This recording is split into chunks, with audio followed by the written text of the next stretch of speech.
All right, we'll call to order Safety and Public Works, City of Brainerd. We're in Brainerd City Council chambers at 7:30 PM on May 20th, 2024. We have 8 items tonight. First item, Left. we have an approval of a contract amendment for SEH with the Buffalo Hills Gully. And this is Public Works Director Jesse Dean. Go ahead. Thank you, Mr. Chair. We're requesting an approval for a contract amendment. SEH is the contracted firm that is doing the construction observation on the Buffalo Hills Gully project. As we're kind of winding the project down, we're looking at how many hours are left in the existing contract. They had made some assumptions the spring of 2023 on about how long they expected the project to take. Looking at it now, it's taking just a little bit longer than they were anticipating. So just kind of looking at about how much time we have left and about how much time we think that they will need to spend out on site.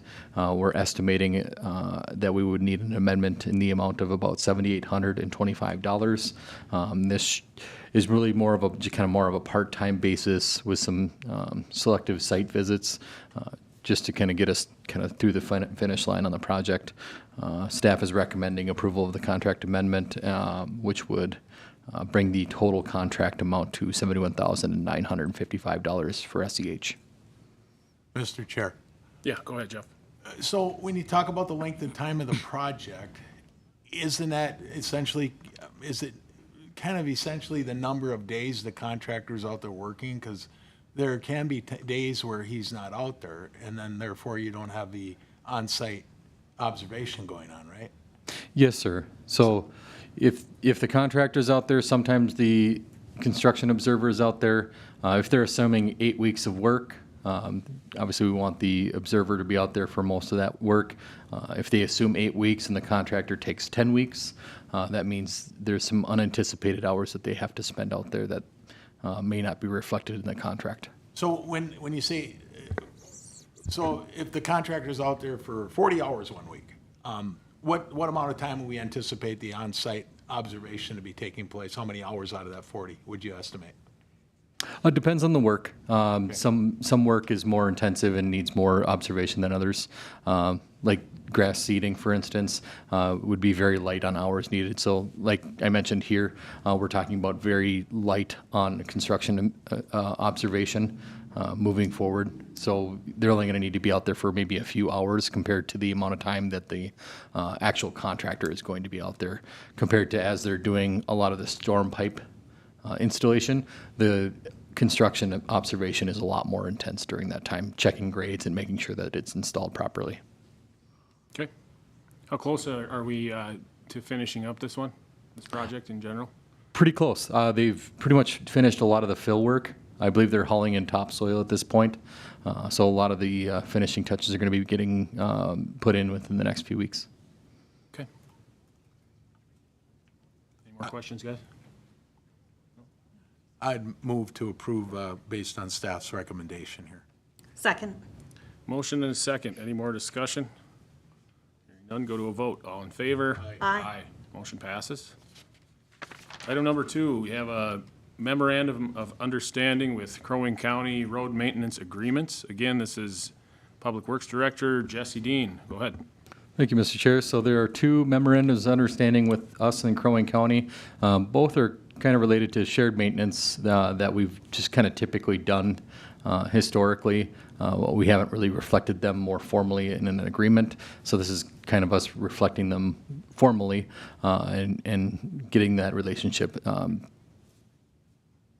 kind of hammered out and what each entity's responsibilities are. So first is some shared roadway maintenance responsibilities, mostly north of the river.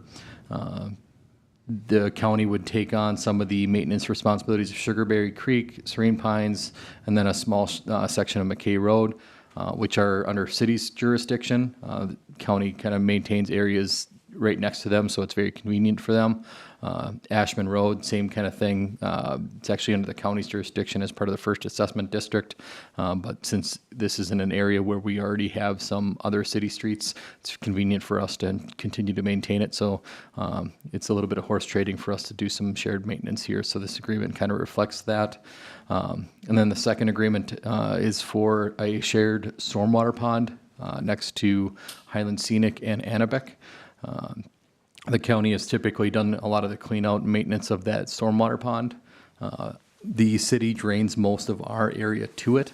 Roughly about 3/4 of the area, or about 70% of the area, is city area that drains to that pond, and about 30% of the area goes to the pond. And so that's how they split the share of cost for the maintenance activities.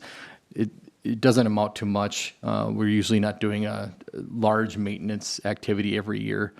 Usually it's a big clean out project every couple of years. Depends how often we need to do it. We'll do inspections and stuff like that. But again, this is just kind of hammering out what our responsibilities are. Staff is recommending approval of both MOUs between the county and the city for these cross-jurisdictional maintenance agreements. Okay, so, I mean, if it makes everything more efficient and we're already doing it, I think this all makes sense. My only question is the stormwater pond, was that part of when that neighborhood was put in there next to it? Or was it part of when the county road went in? Who had to put that in? Was that part of our infrastructure in the city? I couldn't answer that question for you.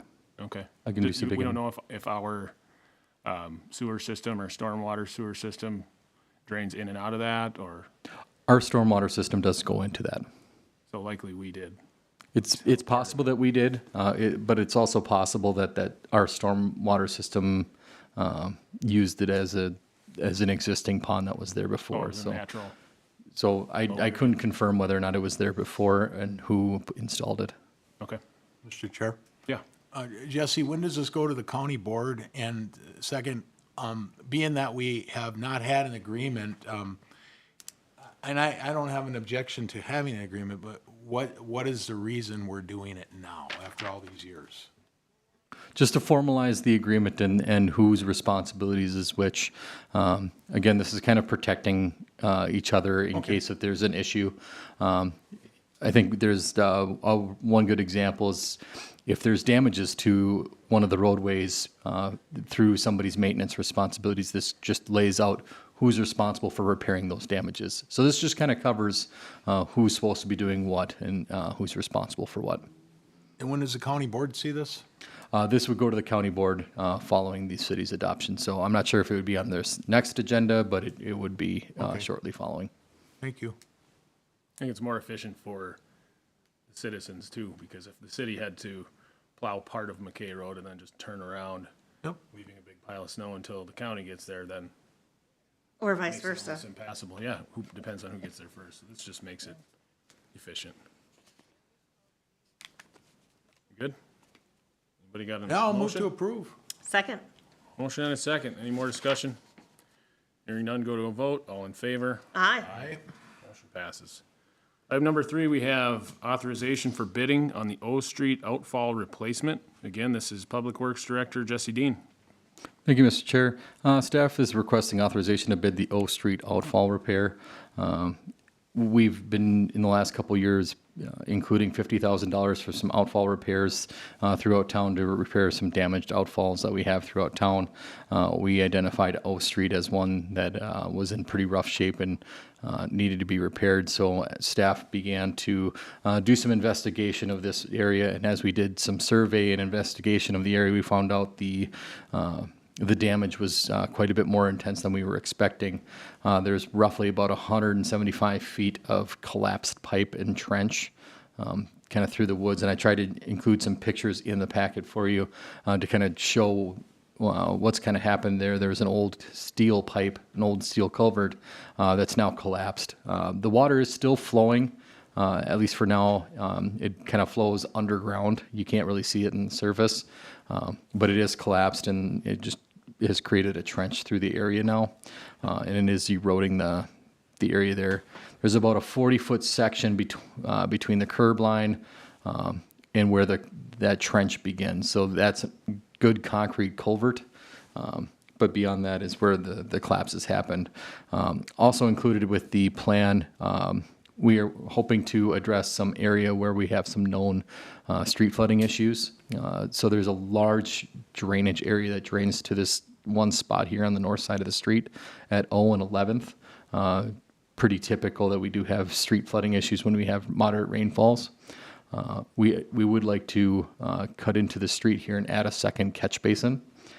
We're hoping that will alleviate a lot of the street flooding issues since we're going to be in here addressing the storm sewer at the same time. Along with that, we'd also like to extend the storm sewer at the end with a bend. We're concerned about some erosive forces at the end. It kind of shoots into a bank and erodes kind of the end of the bank as well. So trying to do all these repairs, we're estimating that the project would be almost $70,000, so $68,552.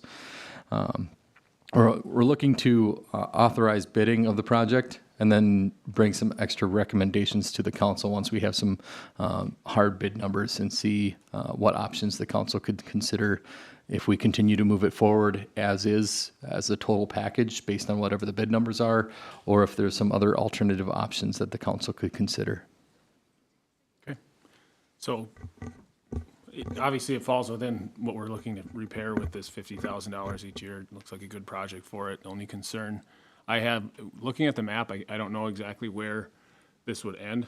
I was looking at just the GIS map. So it looks like there's a lot more outfall or trenched, whatever you want to call it, drainage area there. And is there a chance that this could turn into a longer project to make it all the way to Rice Lake?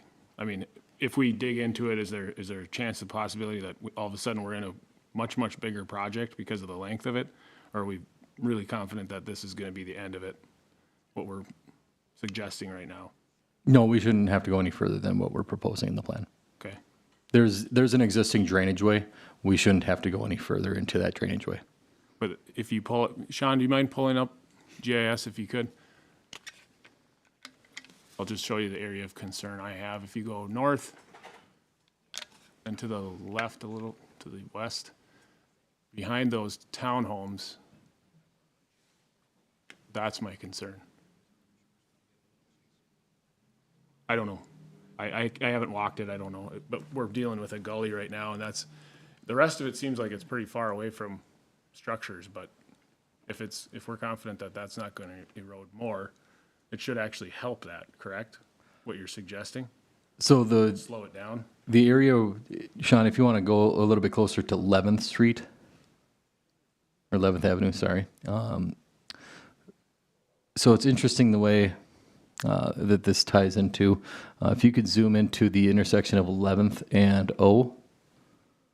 So that catch basin there, so there's about 40 feet. And if you can continue north where the tree and the brush starts, that's where the collapsed trenches started. So if you continue north about 175 feet, you can kind of see where some of the down trees and brush. What actually happens is the drainage way actually bends to the west, the northwest, and connects into an existing drainage way that ends up going to the northeast.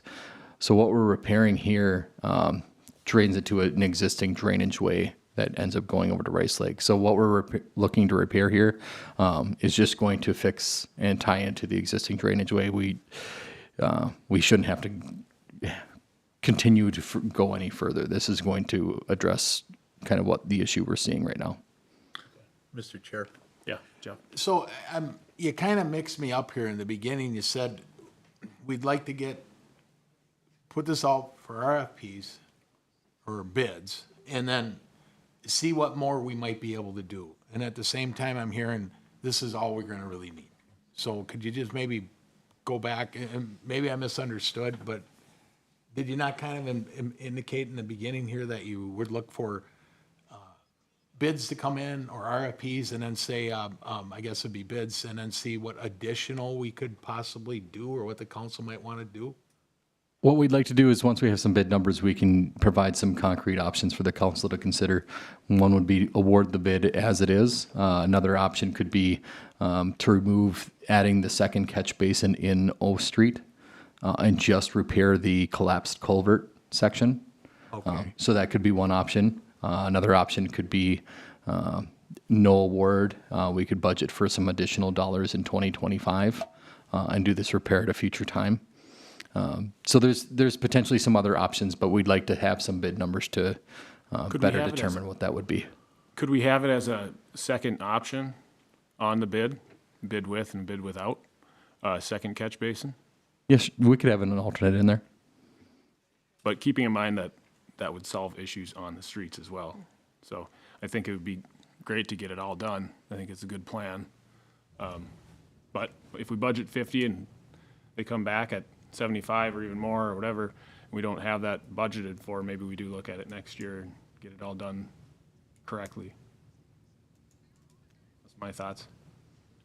Jesse, is this of similar vintage as the Southwest Fourth that caused us so much trouble Along the That's a river. lot, along the river? a lot steeper. Well, yeah, I mean, like the age and how it is, because we were looking for other ones that were like that and would be causing problems. So we're continuing to go through different outfalls. This one, the steel culvert that's collapsed was considerably older. That's the issue that we have with steel culverts.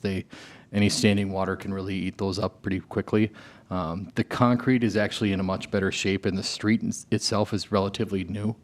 This was recently rebuilt, not too many years ago. But yeah, the steel culvert going out to the outfalls is pretty old.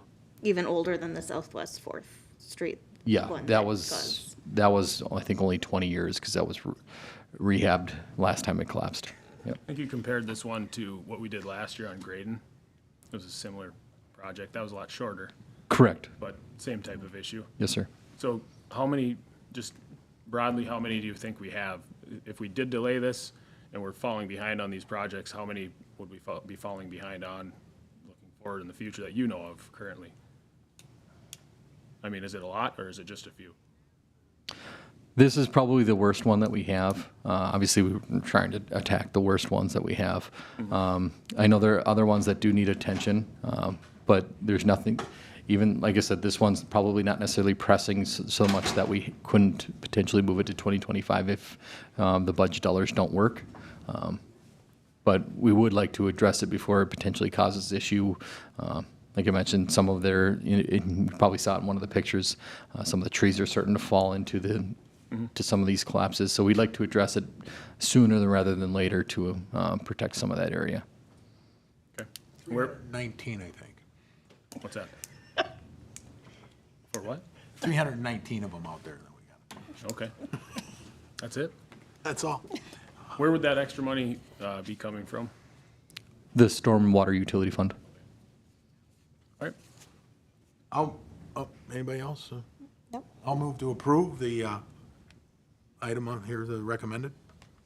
Second? Motion to request to authorize bidding for the O Street fallout as presented. Motion and a second. Any more discussion? Hearing none. Go to a vote. All in favor? Aye. Aye. Motion passes.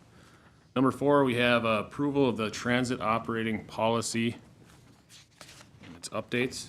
Again, Public Works Director Jesse Dean. Thank you, Mr. Chair.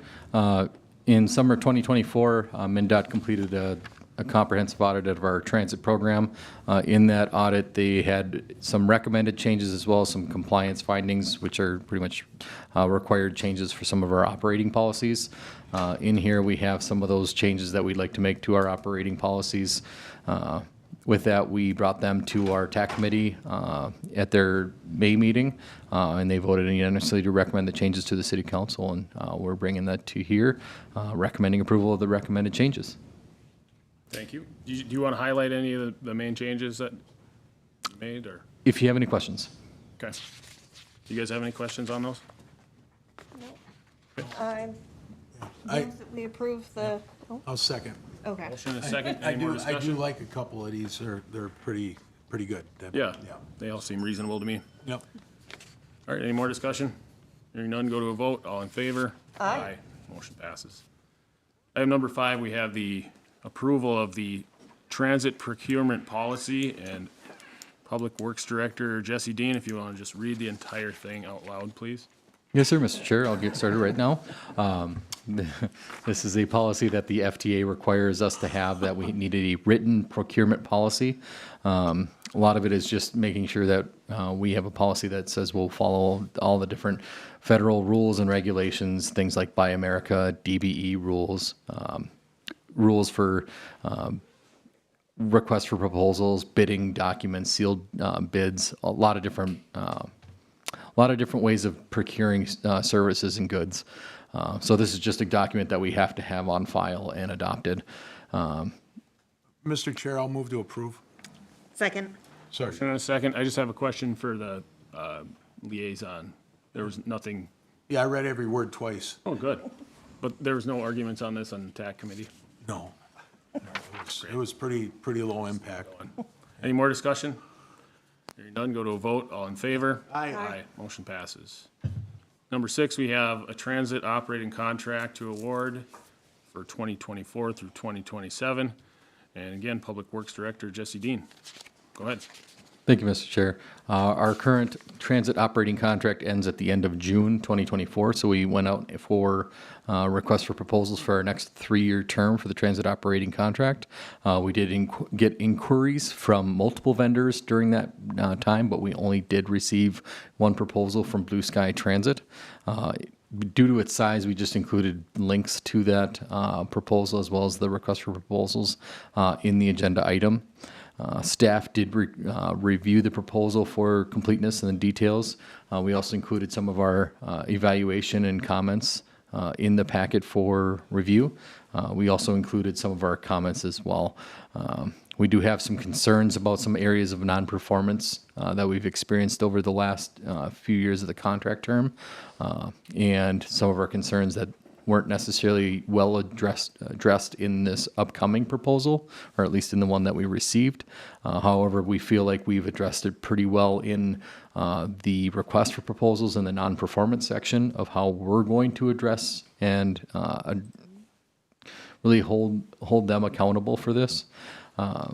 We do know that they are capable of handling the operations of the contract. We've seen that when they've had some good management. They've really done well with their operations. They've also had some issues with turnover with some of their staff. So this is something that's obviously concerning to us, but obviously very concerning for them. So we're continuing to work with them and try and make them a good operation. So we know that they are capable of having a good operation. With that, we are recommending of the award to Blue Sky Transit. The TAC committee reviewed the proposal at their meeting on May 9th. They voted to recommend to the city council to award the contract. There was 3 votes in the affirmative, 1 abstained, and then there was 1 member that was absent from the meeting. Thank you. So financial impact for year 1 or per year, $1,025,366. What is this current year's comparison? I don't have the exact number right in front of me, but it is lower, but that should have been expected because we did reduce quite a bit of service. We no longer have the Pine River service, and the county did significantly reduce their service. So we were expecting a reduction in the, The proposal number is lower correct, we expected that. by roughly a couple 100,000, less than that? From what we're seeing here, this is probably what we would have expected. Okay. Okay, well, we have one. Our options are to go with that proposal or none, or go back out for bid. So you guys free to make a motion.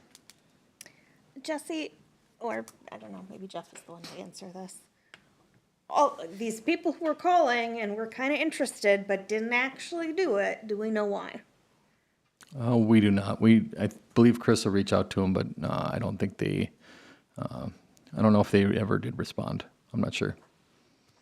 But there's interest out there. I don't know if there was an interest in the proposal. They asked questions throughout the process that usually implies that they're interested in it, but I don't know if they would have been there's no guarantee they would have been incapable either. So that might have been an issue too. They were an out-of-state company, so the ability to staff up to be able to operate may have been an issue for them.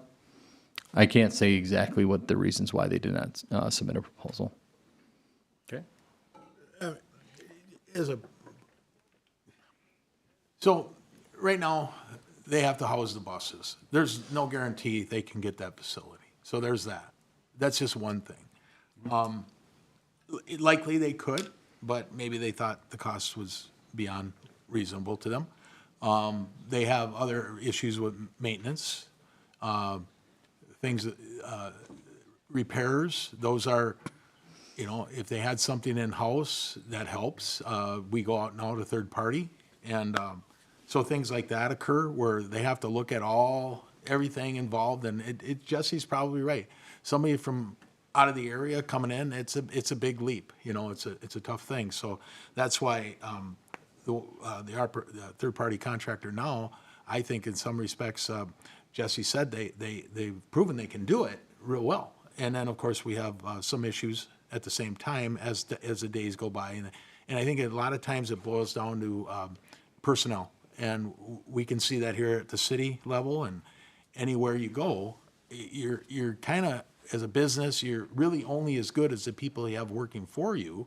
So if you can't find good qualified people, you have a tendency to suffer on the service you can provide. But again, they're agreeing to a contract here, so we are going to enforce the penalties.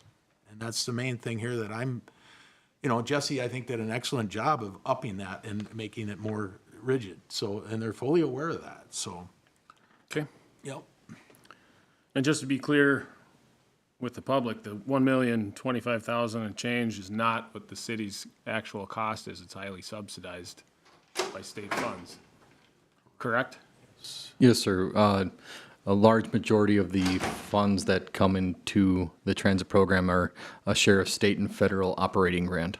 And the remainder has been, with our changes, mostly covered by our rates? Fares. Yes, sir. Fares? Yes, sir. Okay. What is the percentage on the operations and capital? Is it 85-90, or what is it again? They've typically been trying to cover 95% the last couple years. Been sharing at about 80, but they're making some efforts in the upcoming years to try and rectify that and get us closer to the 95 again. Thank you. I will move to approve this proposal for the 3-year contract with Blue Sky Jefferson Line bus service. I'll second. We have a motion and a second.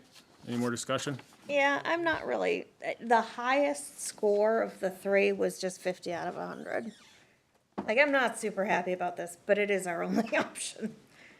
So, Well, I think when I talked with staff about this last week, the 50% was actually a standard. It wasn't, anything above 50% was above and beyond, if I'm not mistaken. that was the highest score, though, Right. of the 3. Yeah, I can clarify that. So the instructions for grading was if the proposal met the conditions, that they were to get half of the points. If they exceeded the expectations, that you could give points beyond half. If they failed to meet the expectations, you would give points below half. So to your point, half points were Passing. meeting standards. But yes, that was the highest. Okay, any more discussion? Hearing none, go to a vote. All in favor? Aye. Motion passes. Final item tonight is just direction on active code enforcement cases. No, did I skip one? Vacant building. Oh, yes, number 7. We have a vacant building registry discussion. This is Community Development Director James Krombeck. Yes, thank you, Mr. Chair. So staff tonight is asking for approval from the City Council to work on a draft of the vacant building registry ordinance. The information that was included on here was from an ordinance or kind of highlights of the City of Minneapolis and what they do with some of their vacant buildings and their vacant building registry. We have heard a number of complaints from the public on some of our vacant buildings within the City of Brainerd. These are really buildings that aren't quite quite condemnable. They can be fixed up, but they oftentimes sit there. Either, you know, somebody's passed away, there just hasn't been any movement to sell. It could be related to fire damaged buildings and insurance companies, could be related to, again, somebody just ignoring the property, could be constantly under construction where, you know, it's not livable, there's no certificate of occupancy, and, you know, it's been under construction for 7-10 years. So the city of Minneapolis instituted this, and they charge, to be on this vacant registry, $7,000 per year. So it is quite a steep price. You know, I think it has been fairly effective for them, not perfect. They were actually considering raising the rates. I don't think that ever passed. I think they were looking at $2,000 a month even. But what this really does is people can voluntarily sign up on this and come up to an agreement with the city of Brainerd to fix these things within 6 months, and then they're not charged the $7,000. If it's ignored or not fixed, it would just essentially be assessed to their property taxes. So there are some houses that go into foreclosure. We don't hear from them. Those are ones that probably we just still wouldn't hear from, and the $7,000 would be applied to the property. There are other ones where people buy, they kind of contact our department. There's not a lot of movement on it. Something like this would probably, spur a property owner to either sell the property or do something with it if there is a vacant building registry. So with that, and this vacant building registry would only be applied to properties that are vacant, so we check with the utilities company to make sure utilities aren't being used. And then there's kind of major property maintenance issues. And I do believe that if one were to be put on here, this is something we would bring then to Safety and Public Works to say, yes, this meets the criteria, it's going to go on to this vacant building registry. It's a way to kind of keep an eye on these properties as well. Kind of, it's one that we should probably actively be taking a look at to make sure they're, the grass isn't growing, trees haven't fallen down. So with that, staff is recommending at least bringing a draft proposed ordinance to the next city council meeting. Thank you. Yeah, this has been an issue that we've been trying to figure out the best way to deal with, because there's a handful of properties throughout the city where we can cite them for maintenance issues and long grass and snow removal and things like that. They just we don't hear back from them, and there's nobody there, and we send it to put it on their taxes, and they just pay the taxes, or they don't, or whatever. But the house stays the way it is, and this is just more incentive to either fix the problem or sell the house. So I think it's a great idea. Mr. Chair, Yep. may I ask a question? Go ahead. You indicated, James, that the public utilities would check to see if there's services being used. So if somebody hasn't shut off their service and it's they're still getting water and electric, but not using it, they'd be able to tell that, and that would be then. We could tell if it was either disconnected or if the utilities weren't being charged. So that's a way to tell if there's no usage being used. Either way. Not being charged. What do you mean? So if there's no water being used or electricity being used because the lights are off, there's nothing being charged or utilized at the property, you'd also know that it was vacant, besides just a complete disconnect. What if there was just a minimal use? I know what I would do to beat that. I won't say it here, but if I was in a situation and didn't want to deal with this, I know what I would do. So we have some fire ones that we also do placard some of these as uninhabitable.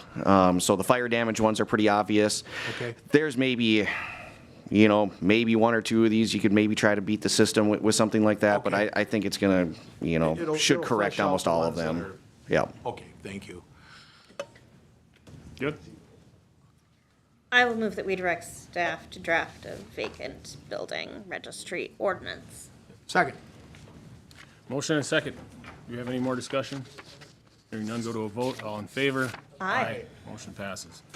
Final item for Safety and Public Works is direction on active code enforcement cases. Mr. Kramvik. Yes, thank you, Mr. Chair. So staff is bringing one case before the Safety and Public Works Committee tonight. It is 813 Holly Street.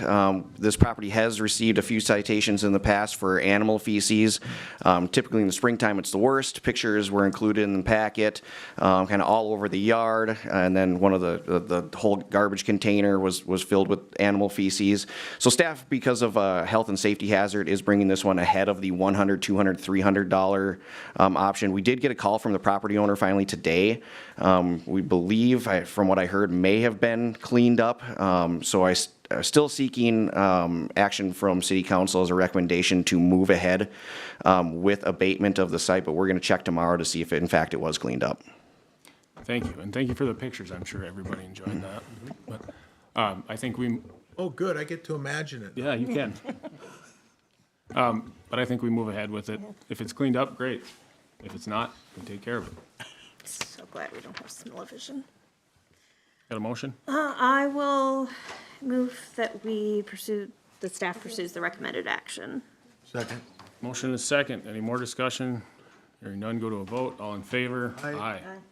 Motion passes. We'll adjourn to the council meeting. Had to leave